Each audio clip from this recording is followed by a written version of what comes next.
Welcome to our channel. Today we how to save for your dream home with Prosper, beginner guide step by step clearly. To begin saving for your dream home, start by setting a specific savings goal. Determine the price range of homes in the area where you want to buy. Calculate how much you need for the down payment. Typically, down payments range from 5 to 20% of the home price. Once you have your goal, create a detailed budget. Review your current income and expenses to identify areas where you can cut back. Consider using budgeting tools or apps to track your spending. Next, establish a separate savings account specifically for your home fund. This will help you distinguish these funds from your everyday expenses. Set up automatic transfers to this account on a regular basis. Even small amounts can add up over time. Explore additional income sources to boost your savings. This could include freelance work, part-time jobs, or selling unused items.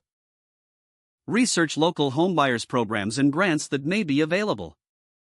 These can provide financial assistance and lower down payment options.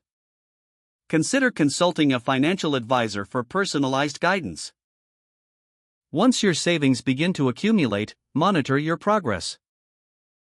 Regularly reassess your budget and adjust as necessary to stay on track. As you get closer to your goal, research different mortgage products to find the best fit for your needs.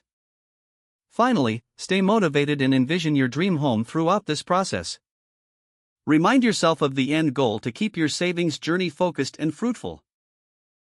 If the page does not load, refresh the browser or try again in a private or incognito window. Make sure you are using the correct email address, then retype it carefully to avoid small typos. If your password is not accepted, use the reset option and create a new strong password you can remember. Check your spam folder for verification or security emails, then complete any requested confirmation steps. Enable two-factor authentication if available to improve account security and reduce. After signing in, review your profile details so your contact information and settings are accurate and current. Don't forget to like this video and subscribe to our channel for more step-by-step tech guides.